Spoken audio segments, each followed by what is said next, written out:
Assalamualaikum warahmatullahi wabarakatuh. Waalaikumsalam warahmatullahi wabarakatuh. Ya Rabbi bil Mustafa balligh maqasidana waghfir lana ma qada ya wasi'al karami ya Rabbi bil Mustafa.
Al-Fatiha. A'udzu billahi minasy syaithanir rajim. Bismillahirrahmanirrahim. Alhamdulillahirabbil alamin. Arrahmanir rahim. Maliki yaumiddin. Iyyaka na'budu wa iyyaka nasta'in. Ihdinas siratal mustaqim. Siratal ladzina an'amta 'alaihim ghairil maghdubi 'alaihim waladdallin. Rabbighfirli wa liwalidayya walil mu'minina amin. Bismillahirrahmanirrahim. Alhamdulillahi rabbil alamin. Wassalatu wassalamu ala asrafil anbiya'i wal mursalin wa ala alihi wa ashabihi ajma'in. Rabbi shrah li sadri wa yassir li amri wahlul 'uqdatam min lisani yafqahu qawli, amma ba'du. Yang saya hormati para alim, para kiai, para asatidz, segenap tokoh masyarakat, wabil khusus orang tua kita bersama, Bapak Haji Mu'alim selaku pembina Mushola Darussalam. Mudah-mudahan sehat selalu, panjangkan umurnya, mudahkan segala urusannya. Yang saya hormati KM Mushola Darussalam beserta jajaran kepengurusannya, bapak-bapak, ibu-ibu, jamaah kuliah subuh yang istiqomah yang hadir pada pagi hari ini.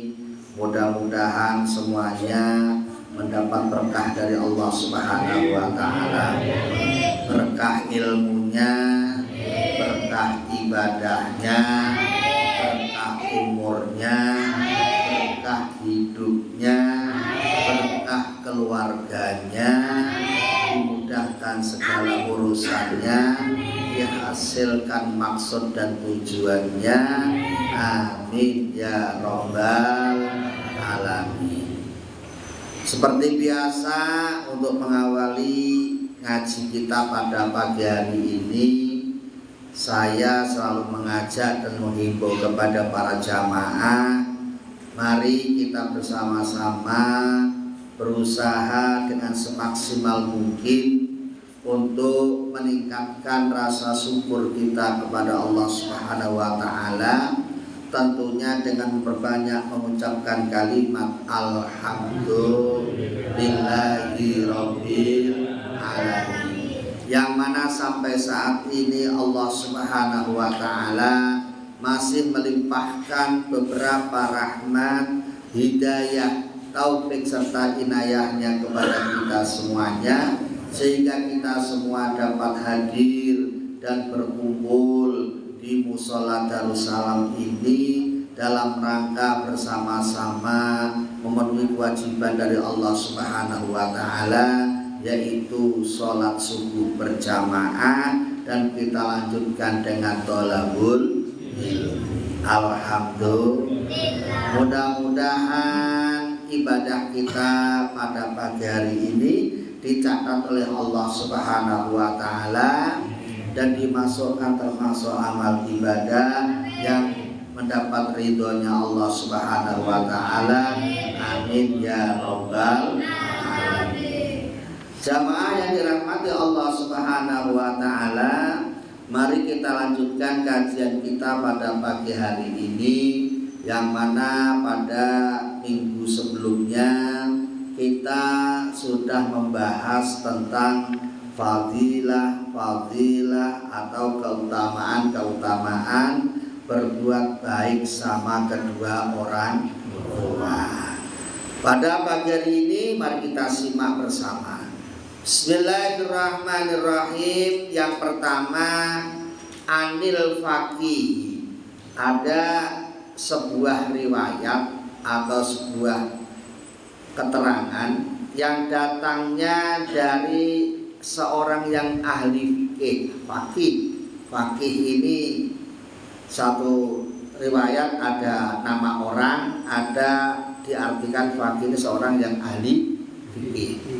Seorang faqih, kalau udah ahli namanya faqih. Ya, faqih ini tidak diragukan lagi. Kalau orang dikatakan faqih berarti penguasaan ilmu fikihnya sudah mantap luar biasa. Itu namanya faqih. Ya, jadi kalau ada namanya kok Ahmad Faqih, berarti itu ya harapan orang tuanya anaknya pengen jadi seorang yang ahli. Annahu, sesungguhnya faqih, qala, itu berkata, su'ila anil walidaini. Suatu ketika seorang ahli fikih ditanya tentang masalah kedua orang tua. Ya, anil walidaini. Idza mata sahitaini alal waladi. Jadi ini ada sebuah pertanyaan, sebuah masalah yang ditanyakan oleh seseorang kepada faqih, kepada seorang yang ahli fikih tadi itu. Masalahnya itu tentang ada orang tua yang sudah mati dalam keadaan sahito ini, dalam keadaan masih marah terhadap anaknya. Jadi ada orang tua mati, matinya ini masih membawa kemarahan kepada anak-anaknya. Ini masalah seperti itu. Kira-kira ada nggak orang tua seperti itu, Pak? Mungkin nggak suka sama anaknya, ya, mikirin anaknya karena sudah dipikirin bener-bener tapi anaknya malah ngeselin, kan gitu ya. Lah sampai mati ceritanya, sampai mati. Nah, setelah mati biasa, kalau masih hidup anak masih belum terasa. Kalau udah mati ya tetap ditangisi, ya kan? Kalau udah mati tetap ditangisi, penyesalan tuh pasti ada. Waduh, bapak sudah nggak ada, mak saya sudah tidak ada. Lah kemudian orang ini tanya sama seorang ahli fikih, ya faqih, saya itu menyesal. Karena apa? Karena saya punya orang tua itu mati itu masih jengkel sama saya, masih marah sama saya. Lah terus, nah ini pertanyaan begini, hal yumkinu ayyurdiyahuma ba'da wafatihima. Pertanyaannya, apakah masih dapat ridhonya orang tua setelah matinya itu? Saya ini kira-kira kalau pengen dapat ridhonya orang tua itu masih dapat kan enggak ya? Itu pertanyaan seseorang kepada fakih tadi itu. Nah, nih, karena fakih itu seorang ahli, maka jawabannya bijaksana, Pak. Masih mungkin enggak saya ini dapat ridhonya orang tua? Fakih ini seorang bijaksana. Nah, inilah bedanya kalau ada seorang ulama, seorang kiai, seorang ustadz, kalau nggak bijaksana itu nanti jawabannya repot. Maka jadi ulama harus bijaksana jawabannya. Ya, kalau orang yang jengkel kan, oh nggak bisa lah kamu Badung kok. Oh, salah sendiri kamu Badung lah. Kalau jawabannya begitu, karena yang tanya tambah jengkel nggak Pak? Dia tambah jengkel. Oh, maka kita harus bijaksana jadi kiai itu. Jadi ulama bijaksana, jangan dinyalah-nyalain mulu. Dia tambah jengkel. Nah, karena ini kiainya bijaksana, ngopinya sudah jauh gitu kan.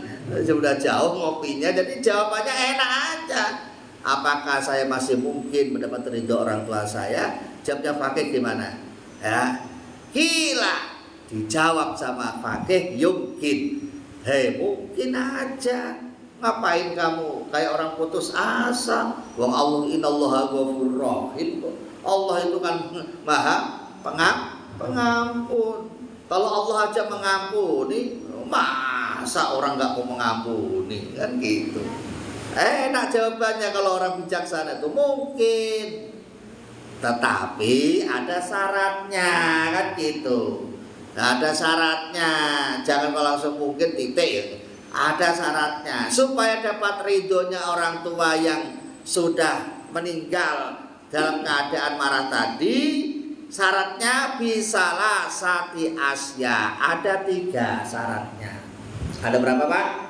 Ada 3. Nah, mungkin ini ya yang saya nggak nuduh, barangkali mungkin ada di antara kita yang mengalami seperti itu. Nah, ini ada syarat-syarat ini yang harus kita tempuh. Nah, 3 itu apa aja? Awaluha, yang pertama ayyakuna sholihan. Syarat yang pertama adalah anak tadi itu harus jadi anak yang sholih. Boro-boro sholih kok Badung kok sholih? Kan Badungnya dulu. Sekarang barangkali sudah sholeh. Lah sholeh itu bagaimana ya? Anak yang sholeh ya kayak nyanyi alamate anak. Sholeh iku papat. Dan itu salah satu alamat tuh. Ya. Yang penting soleh di sini ukurannya adalah taat ibadah kepada Allah. Asal sholatnya rajin, ibadahnya rajin, insya Allah termasuk soleh. Karena sudah taat ibadah dianggap soleh, maka kita sudah masuk persyaratan yang pertama.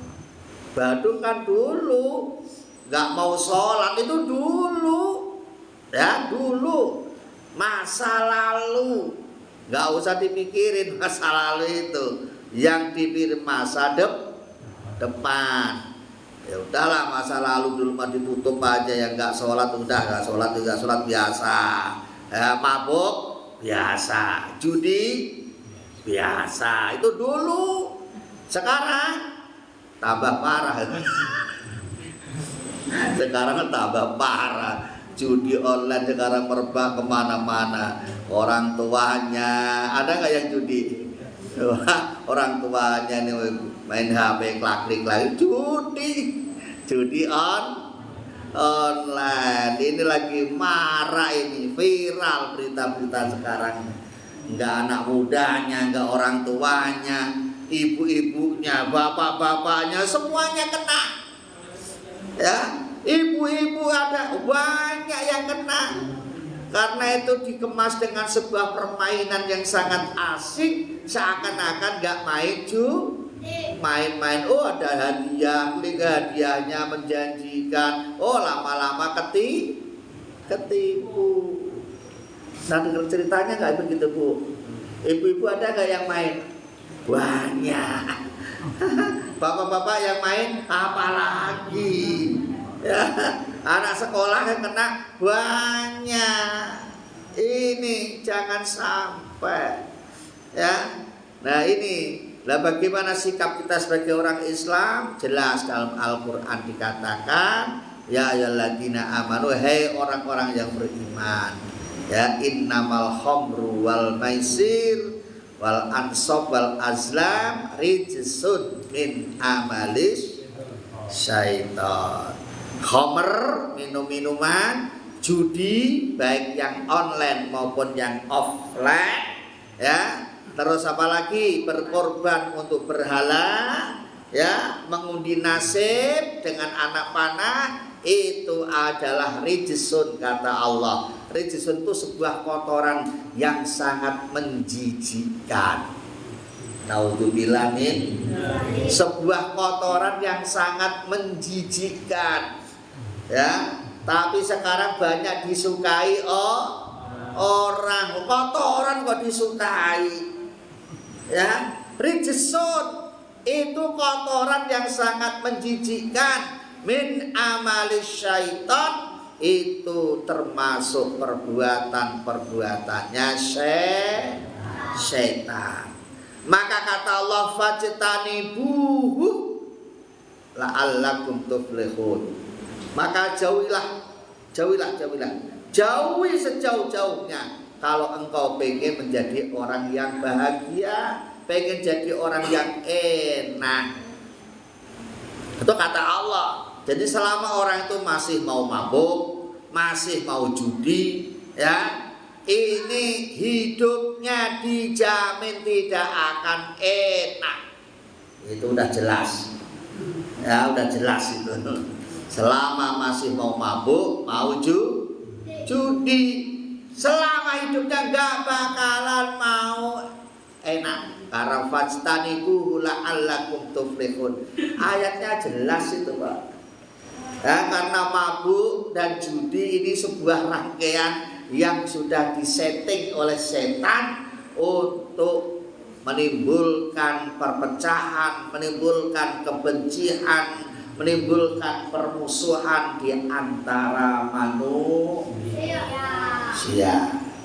Ya kan? Kenapa? Karena otaknya sudah dihilangkan. Ya, otak warasnya hilang, zawalul akli, ya, hilang akalnya, bisukrin sebab mendem. Mendem itu apa? Mabuk. Makanya ini jangan sampai terjadi di keluarga kita. Sekarang mabuknya lebih modern, nggak ketahuan bawa botol, tiba-tiba di rumah langsung teler. Karena apa? Narkoba. Naudzubillah min dzalik. Ya, narkoba. Narkoba itu apa? Narkoba itu kerjaan ibu-ibu Pak, narik kolornya bapak. Oh, bukan itu. Narkoba ini apa? Sebuah tindakan yang sangat merugikan diri kita sendiri, keluarga kita, bahkan merugikan bangsa dan negara. Naudzubillah min dzalik. Itu syarat yang pertama apa tadi? Anak itu harus jadi anak yang ukurannya soleh tadi, taat ibadah. Asal itu sudah dilakukan, maka itu bisa untuk menebus kesalahan kepada kedua orang tua. Jadi kalau kita masih gak taat ibadah Pak, itu sama saja kita ini menjerumuskan orang tua kita ke jurang neraka. Naudzubillah min. Maka sadar mulai sekarang, yang masih sholatnya, yang masih betang-betong, yuk, jangan sampai kita nambah kejelekan sama orang. Kita dilahirkan ini untuk berbakti sama orang tua. Salah satu berbakti orang tua adalah taat ibadah kepada Allah. Yang pertama. Yang kedua, wasani, adapun syarat yang kedua adalah ayyasila qarabatahuma wa asdiqahuma. Syarat yang kedua adalah menyambung tali silaturahim kepada seluruh kerabat-kerabatnya, kerabat-kerabat bapak ibu kita, ya, baik itu yang ada nasabnya maupun sahabat karibnya. Disambung lagi sama paman, pak di, budi, pak lek, bule, ya. Semuanya disambung silaturahminya, jangan memutuskan silaturahmi. Ya, ini sudah menyakiti kedua orang tuanya sama saudara bapak ibu kita tidak mau kenal, nggak mau akur. Mentang-mentang kita sudah sukses, mentang-mentang kita sudah berhasil. Ada nggak yang begitu? Sebut toing sama saudara-saudara bapak ibu. Ada nggak yang begitu? Hah? Ya, ini nggak boleh. Kalau kita pengen jadi anak yang berbakti, hormati, hargai saudara bapak ibu kita, karena itu adalah wakil-wakilnya bapak ibu kita. Saudara dari bapak yang kita hargai, saudara dari ibu yang kita hargai, karena itu syarat untuk menebus kesalahan-kesalahan kita kepada orang tua kita. Bahkan sampai misalnya bapak ibu kita punya sahabat karib, misalnya, ya, saya ini akrab sama Pak Haji Mualim. Nah, ini misalnya anak saya ini ya harus wajib nyambung silaturahmi kepada Bapak Haji Mualim. Kenapa? Karena memang beliau adalah salah satu sahabat karib saya. Misalnya kan begitu. Ya, misalnya begitu. Jadi bapak kalau punya teman akrab itu ngomong aja sama anaknya, Le atau Nak, tuh besok kalau nggak ada tuh sambung silaturahmi ya sama itu karena teman bapak itu. Ya, itu teman bapak. Mesti sampai ini di antara bapak-bapak ibu ini mesti ada namanya sahabat karib, namanya sahabat yang akrab, yang biar untuk tempat curhat, biasanya kan begitu. Kalau sahabat akrab mesti tahu, mesti nanti cerita itu, oh dulu bapak itu begini, ya begini, mesti dinasihati. Maka ada perintah untuk menyambung tali silaturahmi. Syarat yang ketiga, wasalisu ayyastaghfira lahuma wa yad'u lahuma wa yatasaddaqa lahuma. Syarat yang ketiga yaitu agar anaknya mau mendoakan kepada kedua orang tuanya itu, didoakan, dimintakan ampunan kepada Allah Subhanahu wa ta'ala. Maka kalau sedang sholat doanya Allahumma ighfir lana wali walidina wali masyayikhina. Kalau untuk umum, untuk pribadi Allahumma ighfirli wali walidayya, enggak apa-apa, warhamhuma kama rabbayani shaghira. Silahkan didoain bapak ibunya agar kita mendapat ridho dari orang tua. Karena ridho orang tua ini adalah ridhonya Allah. Ridallahu fi ridal walidain. Ridhonya Allah tergantung berada di kedua ridhonya orang tua. Kalau orang tua kita belum ridho, otomatis Allah yang tidak ridho. Makanya jangan sampai kita tidak mendapatkan ridhonya orang tua. Setelah didoakan, wayatasaddaq, dan bersedekahlah, yang mana pahalanya lahuma untuk orang tua kita, gitu Pak, ya. Nah, maka kadang-kadang ada orang datang ke musola ngasih sedekah. Nih saya sedekah ke musola yang mana pahalanya untuk bapak ibu saya. Bagus gak begitu tuh? Bagus gak? Sampai gak? Ada orang kadang-kadang nyalah-nyalahin aja. Sedekah begitu mah gak ada manfaatnya, gak ada gunanya, bid'ah, gak ada dalilnya. Ngopinya kurang jauh ya begitu itu. Kalau ngopinya kurang jauh, kalau ngopinya jauh ya ketemu. Ya, yang perintah siapa ini? Yang bicara siapa? Faqih. Faqih itu seorang yang ahli fikih. Kalau orang yang pakar begitu, kalau kita ada ngomong begitu kita percaya nggak? Percaya Pak. Lebih percaya mana? Kita diomongin seorang yang pakar dengan seorang yang bakul jamu. Ini pakar lah. Ada orang ngomong asal enak aja. Sedekah itu bid'ah, itu nggak ada dalilnya, nggak ada manfaatnya. Nggak boleh begitu. Kalau ngopinya kurang jauh ya begitu itu. Ya, maka harus ngopi. Ngopi itu apa? Ngolah pikir, bukan ngopi seruput-seruput aja. Ngopi itu maksudnya ngolah pikir. Ngolah pikirnya baca lagi yang banyak. Jangan baca baru satu kitab aja udah nyalah-nyalain orang, ngapir-ngapirin orang. Nggak boleh. Yang bijaksana jadi orang itu. Ya. Ini jadi sedekah untuk orang mati itu tetap sampai pahalanya dan boleh. Ya, yang nggak boleh itu begini Pak, yang nggak boleh ada orang mati dan itu 3 hari 7 hari orang kebetulan nggak punya, dituntut untuk ngadain jaminan ngopi makan. Oh mana kopinya, mana minyak, mana berkatnya? Oh nggak punya kok dituntut begitu ya nggak boleh. Artinya kalau nggak boleh ya nggak usah ngadain seperti itu. Tapi kalau ada, ya nggak ada larangan. Yang tinggalannya banyak kok, ya kan? Tinggalannya banyak, ini anaknya kurang ajar, belum apa-apa udah bagi warisan aja. Ya selesaikan dulu urusannya, jangan bagi warisan aja.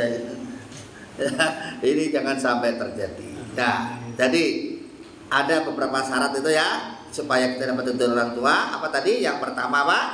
Yang pertama kita harus jadi anak yang soleh. Yang kedua harus menyambung silaturahmi kepada sanak familinya bapak ibu. Yang ketiga selalu mendoakan kepada Allah agar diampuni dosa. Dan jangan lupa bersedekah untuk orang tua. Gak apa-apa walaupun 100.000 misalnya setiap malam Jumat, kan ada tahlil tuh di sini setiap malam Jumat tuh sedekah untuk orang tua.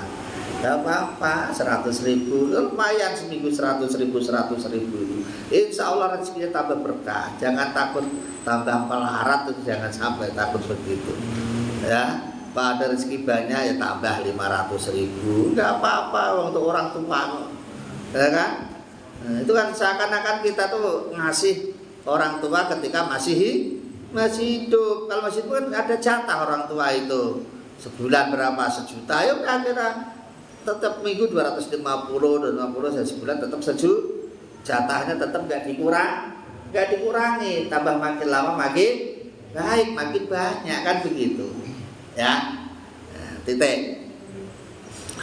An Anas bin Malikin, dari Anas bin Malik anan Nabiya alaihi salatu wassalam, sesungguhnya kanjeng Nabi Muhammad sallallahu alaihi wasallam qala bersabda. Sabdanya kanjeng Nabi, la yastaqimu imanul abdi. La yastaqimu tidak akan bisa berdiri tegak, tidak akan bisa kokoh, tidak akan bisa kuat imanul abdi, imannya seseorang, ya, hatta yastaqima qalbuhu, sehingga kuat hatinya. Jadi di sini dari sahabat Anas meriwayatkan sebuah hadis Rasulullah, tidak akan kuat imannya seseorang selama tidak kuat hatinya. Ya, kalau tidak kuat hatinya, karena hati ini banyak godaan, banyak penyakit yang tidak terasa, yang kadang-kadang kita ini melakukan kesalahan-kesalahan itu sehingga jadi penyakit, namanya penyakit hati. Penyakit hati itu nggak terasa banget. Kadang-kadang kita melihat orang ya nggak suka, orang kok begitu, sudah jelek, itu kan? Orang kok badung begitu, ada orang mabuk, orang kok mabuk dulu. Sampai kapan itu sadarnya orang begitu tuh? Ini kan seakan-akan kita tuh meremehkan, mengecilkan seseorang itu. Itu penyakit hati. Nah, selama hatinya masih seperti itu, imannya belum dikatakan kuat karena hatinya belum kuat. Dilanjutkan keterangan selanjutnya, wala yastaqimu qalbuhu hatta yastaqima lisanuhu. Yang kedua, hati seseorang itu tidak akan kuat kalau lesannya juga tidak kuat.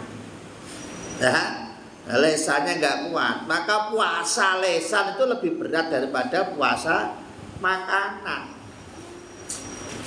Duduk aja ngopi di depan tuh, baru duduk 5 menit aja, mulutnya kalau nggak jahil tuh nggak bisa. Pertama yang ngobrol biasa, gimana kabar, sehat. Lama-lama tuh ngoceh kemana-mana, wah terocos kemana-mana. Kadang-kadang merasa nggak begitu Pak? Merasa. Itu tanpa kita sadari, setiap hari kita nongkrong, kita ngobrol, kita bercanda sama teman-teman kita itu kadang-kadang nggak terasa seperti itu. Nah itu yang bisa mengurangi kekuatan hati kita. Hati kita tidak akan kuat kalau lisan kita yang tidak kuat, ngumbar kemana-mana. Ini. Nah, terus selanjutnya, wala yadkhulul mu'minu al jannata hatta ya'mana jaruhu min lisanihi. Kata Rasul, wala yadkhulul mu'minu, dan tidak akan masuk seorang mukmin al jannata seorang mukmin tidak akan masuk surga hatta ya'mana jaruhu min lisanihi, sehingga tetangganya itu merasa aman dari lesannya. Jadi kalau selama kita masih nggak akur sama tetangga, masih iri sama tetangga, masih punya rasa hasut sama tetangga, nah ini kita tidak akan bisa masuk surga. Maka rukun tetangga itu wajib. Nah, di sini ada RT, rukun tetangga. Ini yang ngajak rukun tuh RT. Kadang-kadang RT salah dikit dimusuhi salah ngasih kupon daging aja, waduh sampai setahun baru dimaafin. Salah ngasih kupon, kelewatan, lupa, nggak sengaja, oh ya lupa. Apa kata orang kalau begini aja lupa sama saya, dan kerja bakti aja duluan disuruh saya nih. Ini namanya awas nih. Maka nanti kalau RT-nya bagus, RT-nya cakep, mungkin pemimpin masuk surga yang pertama tuh RT. Warganya tinggal gitu di belakangnya, karena yang ngajak rukun ini adalah RT. Maka di Indonesia ada rukun tetangga. Ini ajaran Islam itu Pak.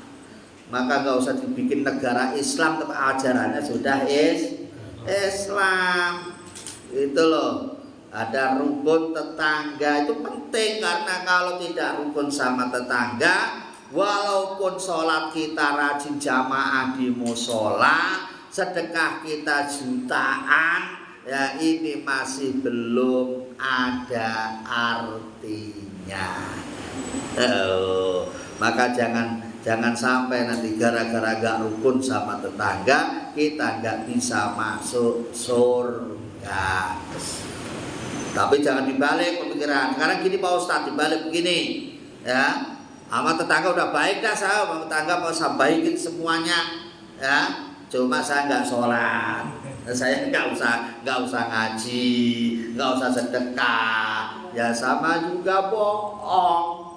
Wong itu nggak bisa dipisahkan, ya ibadah ya praktek, itu loh. Ibadah sholatnya bagus, prakteknya bagus. Dari mana prakteknya? Ya dari sholat jamaah itu. Di jamaah itu kita kan sama-sama itu, ya kan? Sawu sufufakum, kata imamnya, luruskan, rapatkan barisannya. Karena merapatkan barisan termasuk kesempurnaan daripada jamaah supaya rapat rukun, masa rapat rukun sama tetangga. Habis sholat, assalamualaikum, artinya apa? Mendoakan, ya semoga keselamatan pada kalian. Sebelah kanan saya, assalamualaikum, semoga keselamatan pada kalian. Bagus kan? Bagus. Kemudian Pak berjabat tangan, salaman, kiri, kanan, depan, belakang. Artinya apa Bapak Ibu? Kita di luar musola sana punya masyarakat harus rukun sama kiri, kanan, depan, belakang. Itu ajaran dari sholat kita. Kalau sudah sholatnya rajin sama jamaah gak akur, kira-kira itu bohong apa enggak? Bohong namanya. Kalau bohong ya haram masuk surga. Maka jamaah tetangga harus rukun, siapapun dia, nggak usah pilih-pilih. Yang kaya dideketin, yang miskin dijauhi. Ada yang begitu? Kalau orang kaya aja nyembah-nyembah, sama miskin dibilang sampah. Jangan. Mau kaya, mau miskin, karena itu tetangga kita harus dihormati. Mau agamanya apa, nggak masalah, karena hidup di samping kita itu tetangga kita. Mau Islam, mau nggak Islam, ya mau tetangga kita berbuat baik sama tetangga. Niatnya begitu Pak. Takut nanti kalau kita nggak berbuat baik sama tetangga, takut kita nanti nggak bisa masuk surga gara-gara kita punya hati yang kotor, hati yang jelek sama tetangga kita. Bahaya nggak itu? Bahaya, ya bahaya. Dan titik. Wa qala alaihi salatu wassalam, dan bersabda lagi Rasulullah sallallahu alaihi wasallam, man akrama jarahu, siapa saja orangnya yang memuliakan tetangganya, wajabat lahul jannah, maka dia wajib mendapatkan surga. Wajabat lahul jannah, dia wajib mendapatkan surga selama dia masih mau menghormati tetangga. Sebaliknya, waman ada jarahu, dan siapa saja orangnya yang pernah menyakiti tetangganya, la'anahullahu, maka Allah akan melaknatinya, wal malaikatu, beserta malaikat-malaikatnya Allah, wan nasu ajmaun, dan semua manusia. Jadi kalau ada orang yang menyakiti tetangganya, maka akan dapat laknat dari Allah, dapat laknat dari para malaikat. Itu kan nggak kelihatan Pak, ada yang kelihatan. Wan nasu, semua manusia juga akan melaknatinya. Contoh yang konkret aja, yang gampang. Orang itu kalau nggak akur sama tetangganya, kira-kira dijauhi apa didekati sama tetangganya? Dijauhi Pak. Orang kok pelit, mesti omongan tetangga udah kemana-mana. Orang apalagi kok kaya, ada orang kaya pelit, ya, ada orang kaya kok pelit, hidup di masyarakat. Kira-kira omongan tetangganya kemana-mana gak Pak? Kemana-mana. Itu namanya laknat dari manusia. Makanya jangan sampai menyakiti tetangga. Anin Nabi alaihi salatu wassalam, diceritakan dari Kanjeng Nabi Muhammad sallallahu alaihi wasallam annahu qol, sungguh Rasulullah bersabda, man anfaqa 'ala dhaifi dirhaman. Man, siapa saja orangnya anfaqa yang mau mengeluarkan infak, 'ala dhaifi untuk tamu, dirhaman 1 dirham. Ya, ada sabda Rasulullah, siapa saja orangnya yang mau bersedekah kepada tamu. Tamu itu siapa? Tamu itu orang yang silaturahmi, yang berkunjung di tempat kita, itu namanya tamu. Nah, kalau ada tamu, ya kita muliakan, kita hormati, ya semampu kita. Kalau orang Jakarta itu seminim-minimnya itu tetap air putih tetap keluar. Kalau orang Jawa itu tetap dikasih wedang kopi maupun wedang teh. Itu kalau orang Jawa. Kalau orang Jakarta seminim-minimnya air putih. Nah, kalau orang Jawa itu nggak tega Pak, air putih aja nggak tega. Mesti kalau nggak kopi ya masih teh, kalau nggak teh ya kopi. Itu namanya wedang. Wedang itu filosofinya ngawe kadang tuh. Ayo kita boleh ngopi-ngopi bareng. Nah, kalau ada orang mau sedekah sama tamu, nah, apa yang didapatkan? Faka'an nama anfaqa alfa dirhamin fi sabilillah. Maka seakan-akan orang itu infak 1000 dirham dalam perjuangan sabilillah. Sabilillah ini perjuangan ya untuk menegakkan agama Islam. Jadi bandingannya berapa Pak? 1 dirham dibalas 1000 dirham, 1000 kali lipat. 1000 kali lipat ini untuk perjuangan sabilillah, luar biasa. Termasuk dulu membiayai perang. Kalau sekarang perangnya bukan perang angkat senjata, perangnya sekarang perang pemikiran. Ya, kita dakwahnya kita ini sudah diserang dengan perang-perang pemikiran.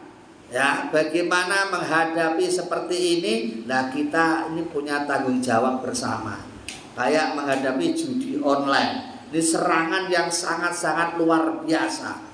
Nah, bagaimana tindakan kita? Apakah kita dah marah-marah sama pemerintah? Stop. Jangan selalu menyalahkan pemerintah kita. Apa kita selalu menyalahkan aparat kita? Stop.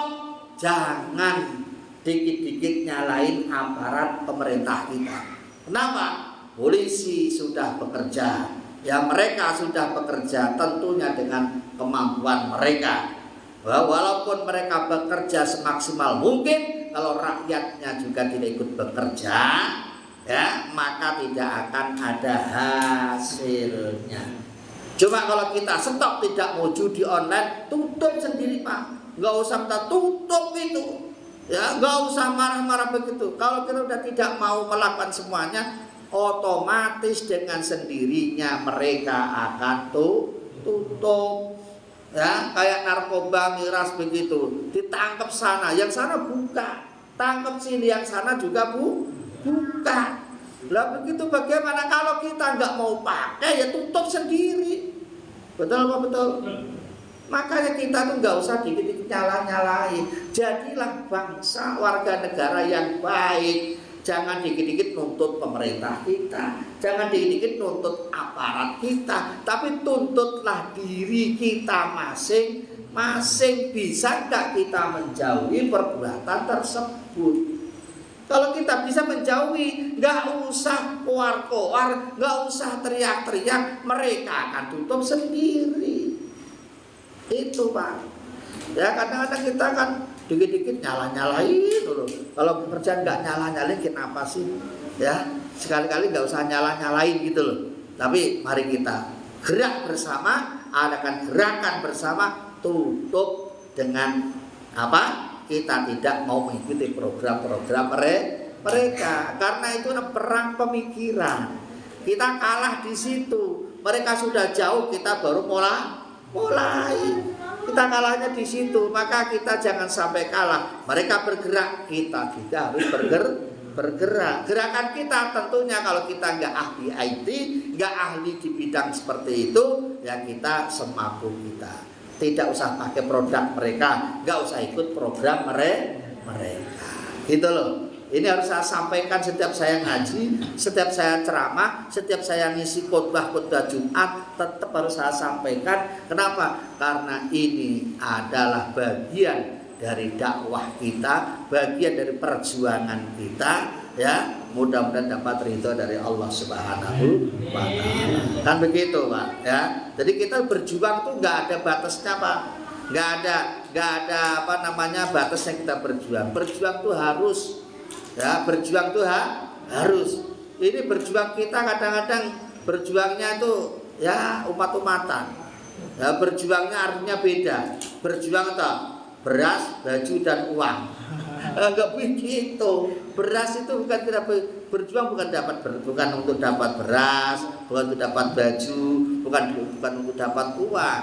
Itu kalau caleg-caleg kemana kan begitu. Berjuang apa? Beras, baju dan uang. Itu dari caleg-caleg kemarin begitu. Berjuangnya untuk beras, baju dan itu namanya bukan kader yang militan. Kader yang militan itu yang berjuangnya benar-benar tujuannya murni, tujuannya ikhlas, hanya mengharap ridha Allah Subhanahu wa Ta'ala. Gitu loh. Kita jadi santri yang militan. Ya, bukan santri yang meletan. Meletan beda. Diundang, ya. Dalam pengajian apa pertanyaannya? Ada sangunya enggak? Ada uangnya enggak? Pengajian tanya uang. Ya kan? Nanti di sana ada pengajian, ada apa? Ada sembakonya enggak? Ini santri-santri model begini, ini bukan santri yang militan, tapi santri yang meletan. Gitu. Ini jangan sampai terjadi seperti itu, ya. Nah, jadi ada orang yang infak 1 dirham, balasannya 1000 dirham. Makanya kalau kita ketemu teman kita, saudara kita, yaitu karena ajaran orang tua kita, mesti apa? Disuruh mampir ke rumah yuk, ya lumayan lah. Kalau kita ngeluarin kopi segelas, balasannya berapa, Pak? 1000 gelas. Kita ngeluarin roti 1 bungkus, balasannya berapa? 1000 roti. Kan begitu, ya. Maka biasanya ajaran orang tua kita begitu. Kalau ketemu orang, yuk mampir ke rumah yuk, mampir kan bener-bener ngajak mampir, Pak. Jangan begini, kadang-kadang nawarinnya setengah-setengah. Mau mampir enggak? Nanya mau mampir enggak? Enggak, kan gitu jawabannya. Mampir enggak? Enggak, kan gitu. Kehilangan sampai mumpung ketemu temen, ampirin, ya. Suruh mampir ke rumah, insya Allah rumahnya berkah. Karena nanti ada apa namanya? Ada keterangan. Orang itu kalau ditamu itu nanti akan dapat ini itu akan saya bacakan karena sudah jam 6 ya. Insya Allah kita lanjut pada pertemuan yang akan datang, insya Allah. Yang jelas kalau ada temen ya silakan ditawari mampir ke rumah kalau memang ya ada waktu kan gitu, mampir yuk ke rumah sebentar. Lumayan lah, kasih kopi segelas sama aja kita sedekah 1000 gelas. Tambah rokok sebatang berarti apa? Bersama ada sedekah 1000 batang. Itu kan 1000 batang kan udah banyak banget, udah berapa slop itu, ya kan? Apa tambah apa aja punyanya apalah. Nah kalau nggak punya ya nggak usah utang-utang. Ini lagi nggak punya misalnya, yuk lagi ngomong aja matanya, mohon maaf ya, saya lagi nggak punya apa-apa, punyanya air putih, ya udah air putih itu dikeluarin. Ya, jangan sampai ini, mohon maaf ya, saya nggak utang dulu ke warung, wah nggak usah, mau sedekah kok utang. Ya sedekah itu kalau yang punya, kalau nggak punya nggak usah sedekah. sedekah biar jelas nasibnya gitu loh. Yang punya ngasih, yang nggak punya nerima itu jelas itu statusnya. Jangan belagu, nggak punya aja belagunya kayak orang punya gitu. Ya, ada nggak yang begitu? Lagi udah nggak punya aja gitu. Nggak punya nggak usah belagu kayak orang punya. Yang punya ya jangan belagu kayak orang yang nggak punya. Ini kadang-kadang orang punya ngakunya nggak punya, yang nggak punya ngakunya malah punya. Ya ini jangan sampai terjadi. Itu udah jam 6 yang bisa saya sampaikan pada pagi hari ini. Mudah-mudahan bisa dipahami ya, setelah dipahami mudah-mudahan bisa amalkan dan mudah-mudahan jadi ilmu yang manfaat. Karena ilmu yang manfaat ini adalah salah satu bekal kita untuk menuju akhirat. Maka kita perlu adanya ngaji, perlu adanya kuliah subuh, hadir di majelis taklim. Ini walaupun sedikit-sedikit kita ada siraman rohani, ada ilmu yang kita petik, ada hikmah yang kita amalkan ya. Mudah-mudahan walaupun sedikit ini jadi sedekah kita. Amin ya rabbal alamin. Al-Fatihah. A'udzubillahi minasyaitonirrajim. Bismillahirrahmanirrahim. Alhamdulillahirabbil alamin.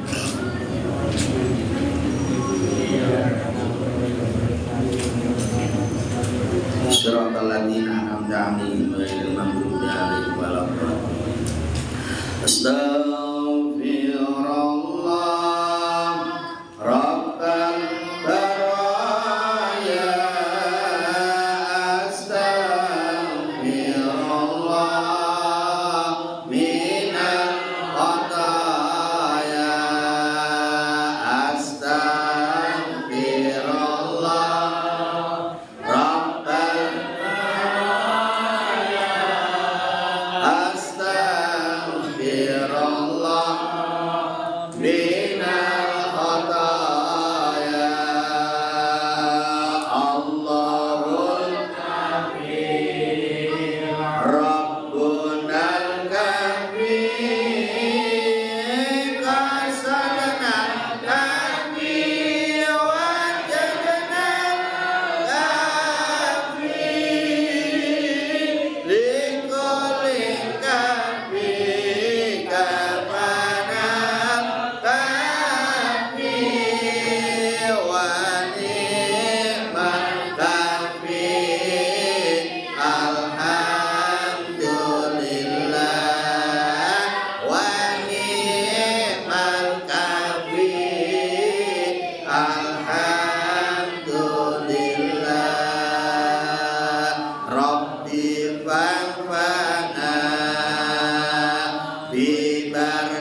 Alhamdulillahi rabbil alamin arrahmanir rahim maliki yaumiddin iyyaka na'budu wa iyyaka nasta'in ihdinas siratal mustaqim siratal ladzina an'amta 'alaihim ghairil maghdubi 'alaihim waladdallin amin. Allahumma shalli wa sallim wa barik ala sayyidina Muhammadin fil awwalin wal akhirin wa barik wa sallim wa radhiyallahu ta'ala kulli sahabati Rasulillah ajma'in. Amin amin amin ya Allah. Alhamdulillahi rabbil alamin hamdan yuafi ni'amahu wa yukafi masjidah ya Rabbana lakal hamdu kama yanbaghi li jalali wajhikal karim wa 'azimi sultanik. Allahumma shalli wa sallim wa barik ala sayyidina Muhammad wa ala ali sayyidina Muhammad.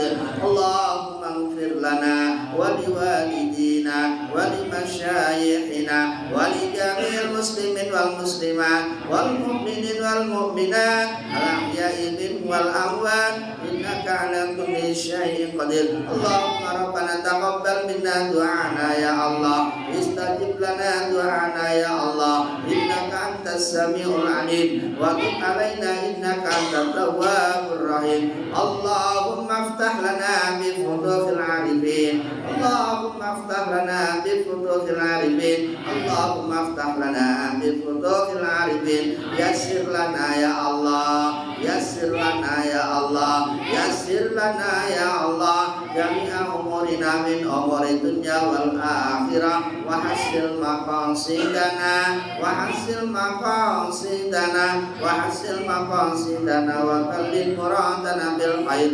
Rabbana zalamna anfusana wa illam taghfir lana wa tarhamna lanakunanna minal khasirin. Rabbana atina fid dunya hasanah wa fil akhirati hasanah wa qina adzabannar wa adkhilna jannata ma'al abrar ya aziz ya ghaffar ya rabbal alamin. Subhana rabbika rabbil izzati amma yasifun wa salamun alal mursalin walhamdulillahi rabbil alamin. Al-Fatihah.